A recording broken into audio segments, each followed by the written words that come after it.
हर गांव में कोई न कोई ऐसा व्यक्ति होता है जिसकी सोच और कार्य करने की कला औरों से अलग होती है। ऐसे ही श्यामपुर नामक गांव में माधव नाम का एक व्यक्ति रहता था। माधव का परिवार साधारण था, रहन सहन भी साधारण था, परंतु वह बहुत चतुर सोच रखने वाला व्यक्ति था। इसलिए उसे सब चतुर मिस्त्री के नाम से बुलाते थे। माला, मेरा टिफिन दे दो, काम पर जाना है।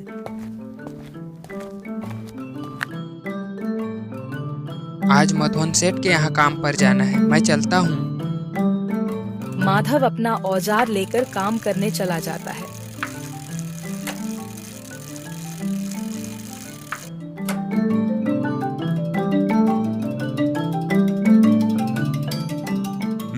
चतुर मिस्त्री, इसमें मुझे पत्थर से बना दरवाजा लगवाना है। मैंने कई कारीगरों को बुला के देखा, उनसे नहीं हुआ। तुम्हारा नाम काफी सुना था, क्या तुम यह काम कर पाओगे? हाँ हाँ सेठ जी, बिल्कुल हो जाएगा। आप जैसा फिटिंग बोलोगे वैसा फिटिंग हो जाएगा। चतुर मिस्त्री तंत्र लगाकर उस पत्थर से बना दरवाजा फिट कर देता है। अरे वाह मिस्त्री, तुमने तो बहुत अच्छा काम किया है। हमारे आसपास के इलाके में मैंने तुम जैसा कारीगर नहीं देखा। तुम्हारे पास अद्भुत कला है। अपनी कमाई लेकर चतुर अपने घर चला जाता है। एक दिन गांव में एक नई समस्या खड़ी हो गई। गांव को दूसरे गांवों से जोड़ने वाला पुराना पुल, जो बरसों से लोगों के आने जाने का एकमात्र मुख्य मार्ग था। बरसात का पानी ज्यादा हो जाने के कारण पुल कमजोर हो गया है, नींव दरकने लगी है, यह कभी भी गिर सकता है। यह पुल हमें दूसरे गांव और शहरों में जोड़ने का एकमात्र रास्ता है। इसका टूटना तो गांव के लिए बहुत बड़ी समस्या है। साथियों, सुनो मेरी बात। किसी पुल बनाने वाले ठेकेदार से संपर्क करके यह समस्या का जल्दी से जल्दी समाधान करना होगा।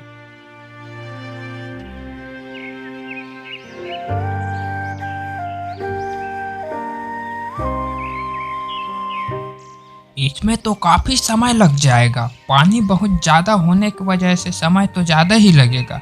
यह मुझसे नहीं हो पाएगा मुखिया जी।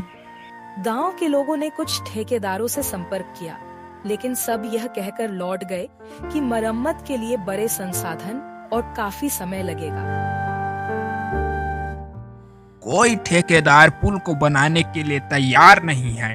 अगर पुल पूरा टूट जाएगा तो पूरे गांव की समस्या बहुत ज्यादा बढ़ जाएगी। मेरे पास एक उपाय है, चतुर मिस्त्री के पास चलते हैं, वह जरूर से कोई न कोई रास्ता निकाल ही लेगा। ऐसे में गांव वालों की उम्मीद चतुर मिस्त्री पर टिक गई।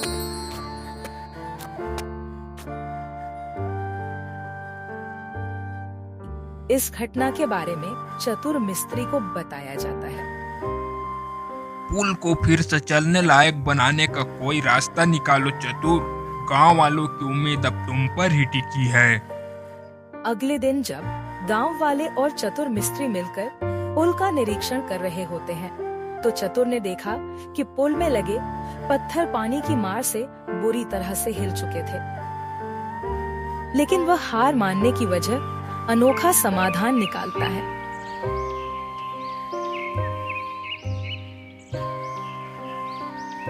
हमें पुल को फिर से मजबूत बनाना होगा। इसका नींव कमजोर हो गया है।